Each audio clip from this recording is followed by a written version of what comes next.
আমাদের কি হয়ে গেল?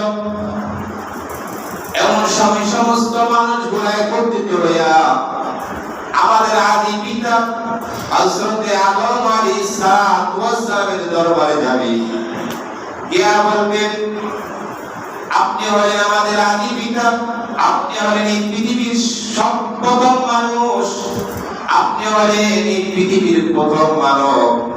আদম আলাইহিস সালামকে গিয়ে ওনাকে বলবেন, আপনি আমাদের জন্য একটু সুপারিশ করুন।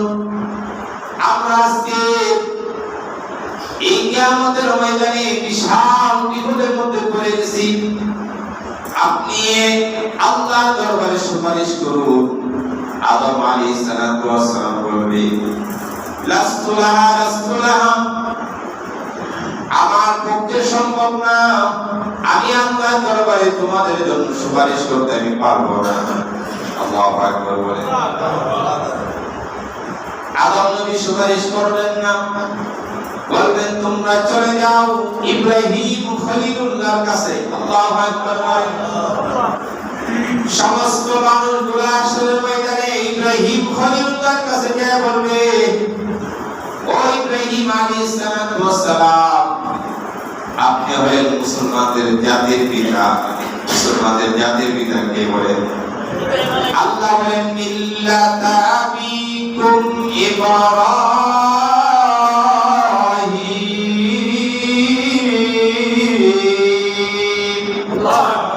হুয়া সাম্মাকুমুল মুসলিমিন।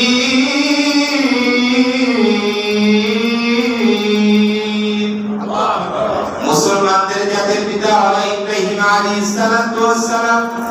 সমস্ত আসল মানুষগুলো ইব্রাহিম আলাইহিস সালামের কাছে গিয়ে বলবে, আপনি হলেন আমাদের জাতির পিতা ইব্রাহিম, পয়গম্বর, এই বিপদের সময় আপনি আল্লাহর দরবারে সুপারিশ করুন আমাদের জন্য। ইব্রাহিম আলাইহিস সালাম বলবে, আমার পক্ষে সম্ভব না, রাসূলুল্লাহ, আমার পক্ষে সম্ভব না, আমি আল্লাহ দরবারে আজকে দাঁড়াইতে পারবো না। ইব্রাহিম আলাইহিস সালাম সুপারিশ করবেন না, পাঠায় দিলেন মুসা কালিমুল্লাহর কাছে। আল্লাহু আকবার বলেন। সমস্ত আশরবাসীরা মুসা আলাইহিস সালামের কাছে যাবেন। হযরতে মুসা আলাইহিস সালামের কাছে যাওয়ার পরে বলবে, আমার পক্ষে সম্ভব না, আল্লাহ তাআলা যদি আমার ভুলের কথা আমার আল্লাহ তাআলা জিজ্ঞাসা করে আমি কি জবাব দেব? আমি তো নিজে ইয়া নাফসি করতেছি, আমার পক্ষে সম্ভব না, তোমরা চলে যাও ঈসা রূহুল্লাহর কাছে গিয়ে বলুন। আল্লাহু আকবার। আসলে অবস্থাটা কেমন হবে? সমস্ত মানুষগুলো হয়রান পেরেশান হয়ে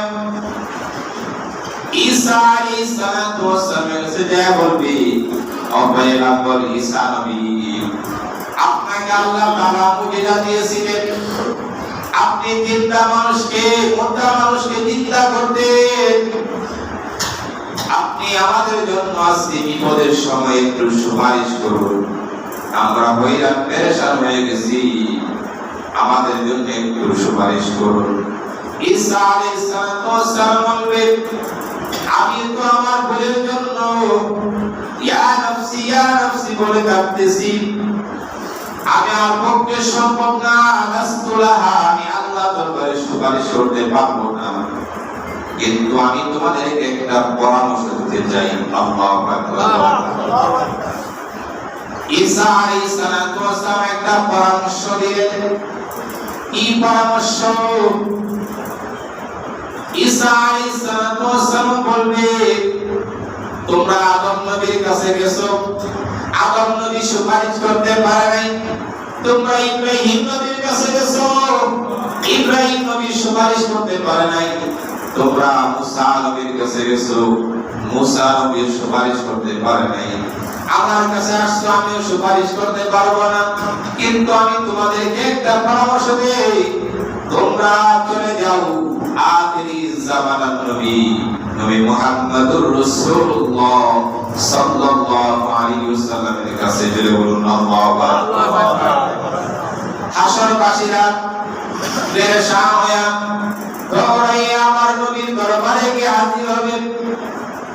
ইয়া নবী ইয়া রাসূলুল্লাহ ইয়া হাবিবাল্লাহ, আপনারা আপনার উম্মত আমরা, আপনি পৃথিবীর জমিনে যেদিন আসছিলেন সেদিন উম্মতি বলে কাঁদছেন। আল্লাহু আকবার বলেন। পৃথিবীর হায়াতে জিন্দেগিতে 63 বছর কাঁদছেন উম্মতের জন্য। এখনো রওজা মুবারকে আমার নবী জীবিত, ঠিক কিনা বলেন? আমার নবী রওজা মুবারকে জীবিত, আমাদের বিশ্বাস করতে হবে। ইলা আহলে সুন্নাত ওয়াল জামাতের আকীদা, আমার নবী কবরের মধ্যে জিন্দা। শুধু আমার নবী নয়, সমস্ত নবীরা কবরে জিন্দা, ঠিক কিনা বলেন? আমার ভাইয়েরা, আমার নবী তাদেরকে বলবেন তোমরা কিসের জন্য আসছো?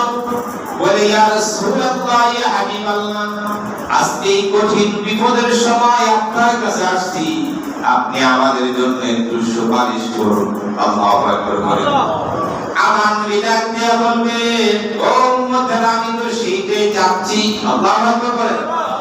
আমি তো চাই তোমরা আমার কাছে আসো, আমি আল্লাহর দরবারে সুপারিশ করব। আমার নবী সাথে সাথে সিজদার মধ্যে পড়ে গেলেন। আল্লাহ কিছু গুণবাচক নাম আল্লাহ তাআলা শিখিয়ে দিলেন, সেইগুলা দিয়া আল্লাহ দরবারে আল্লাহর কাছে সুপারিশ করতেছেন আর কাঁদতেছেন। আল্লাহ, আয় আল্লাহ, আমার উম্মতগুলা দুনিয়ার জমিনের মধ্যে বড় কষ্ট করেছেন, আমাকে ভালোবেসেছিল, আমার উপরে দুরূদ সালাম করেছিল। আমার উম্মতেরা এই কঠিন বিপদের সময় আমার উম্মতদেরকে আপনি মাফ করে দেন। আল্লাহু আকবার। আমার নবীজি কাঁদতে থাকবেন। আমার নবীজি আল্লাহর দরবারে বিশাল বড় লম্বা সিজদা দিয়ে সিজদার মধ্যে কাঁদতে থাকবেন। আল্লাহু আকবার বলেন। একটু চিন্তা করেন, মুসলমান যে নবী দুনিয়াতে আয়েশা উম্মতকে বলে নাই, যে নবী দুনিয়াতে যতদিন ছিলেন তখন উম্মতি উম্মতি বলে কান্না করেছিলেন, যে নবী রওজা মুবারকে যতদিন ছিলেন উম্মতি বলে কান্না করেছিলেন, যে নবী হাসরের ময়দানে উম্মতকে বলবে না, ওই নবীদেরকে আমরা বলতে পারি কিনা বলেন? ওই নবীকে আমরা বলতে পারি কিনা বলেন? যে নবীজি হাসরের ময়দানে আপনাকে বলবে না, ওই নবীজির মুহাব্বত দরকার আছে না নাই? আরে যদি বলুন আছে না নাই? যারা নাকি দুনিয়ার জমিনে নবীকে মুহাব্বত করবে, ভালোবাসবে, নবীর তরিকা অনুযায়ী চলবে, আল্লাহ নবী তাদেরকে সুপারিশ করবে। যদি বলুন আলহামদুলিল্লাহ। আমার নবীজি সিজদার মধ্যে পড়ে শুধু উম্মতি উম্মতি বলে কান্না করতেছেন। আল্লাহ তাআলা আরশের মধ্যে জোর শুনে গেছে। আল্লাহ তাআলা আর সহ্য করতে পারেন নাই। আল্লাহ বলেন, জিবরাইল আমার নবীকে দুনিয়াতেও কাঁদাইছি, আমার নবী কাঁদতে কাঁদতেছে, তায়েফের ময়দানে আমার নবী রক্ত ঝরাইছে উম্মতের জন্য, আমার নবী উহুদের ময়দানে উম্মতের জন্য রক্ত ঝরাইছে, আমার নবী পাথরের আঘাতে সারাটা শরীর জ্বর হয়ে গেছিল, ঠিক কিনা বলেন? আমার নবী ইসলাম প্রচার করতে যাইয়া আমার নবীর সারা শরীরের মধ্যে পাথরের আঘাত। একদিন আম্মা জান আয়েশা সিদ্দিকা রাদিয়াল্লাহু তাআলা আনহা বলেন, আমার নবীকে যখন গোসল করাইতেছেন, আমার নবীর শরীর মুবারকের মধ্যে যখন পর দিতেছেন, সাবান লাগাচ্ছেন, আম্মা জান আয়েশা বলেন দেখতেছেন আমার নবীর শরীর মুবারকের মধ্যে বসন্ত হইলে যেরকম দাগ দেখা যায় সেরকম দাগ পড়ে রয়েছে। আম্মা জান আয়েশা বলেন, হুজুর আপনার কি কোনদিন বসন্ত হইছে নাকি? আল্লাহু আকবার বলেন। আমার ভাইরা, আমার নবীর জন্য যুগের কোন মশা মাছি, আমার পোকামাকড় আমার নবীর জন্য হারাম করে দিয়েছেন আল্লাহ। কে? আল্লাহ। যুগের কোন পোকামাকড় মশা মাছি আমার নবী কি কামড় দিতে পারে না। আল্লাহু আকবার। আমার ভাইরা, সেই নবী কি শরীরের মধ্যে বসন্ত মতো দাগ পড়ে গেছে। আম্মা জান আয়েশার উত্তরে নবী বলে, আয়েশা রে, আমার শরীরের মধ্যে মশা মাছি বইতে পারে নাই, সেই শরীরের মধ্যে কোনদিন বসন্ত হইতে পারে না। বলে এইগুলা দাগ কিসের থেকে আসলো? বলে আমি যখন তায়েফের ময়দানে ইসলাম প্রচার করতে যাই, দাওয়াত দিতে গেছি, তাইফের মানুষেরা আমার শরীরের মধ্যে আঘাত করেছে। আল্লাহু আকবার। আমরা কি ইসলাম প্রচার করি, আমাদেরকে কে আঘাত করে? আমরা তো মায়ের খাই নাই। যারা নাকি আলেম আমাদেরকে মারবে, বুঝবেন আলেমরা মায়ের খাওয়া নবীর সুন্নত। কার সুন্নত? নবীর সুন্নত। যারা মারবে তারা কাফের। কাফেরদের চরিত্র তাদের মধ্যে, এই জন্য বলে হুজুরে মাইরালা, হুজুরে শেষ করে না। আছে না নাই? আছে না নাই? এটা ওই কাফেরদের চরিত্র। যারা বলবে হুজুরের বিরুদ্ধে আচরণ করবে, বুঝবে এরা কাফেরের চরিত্র।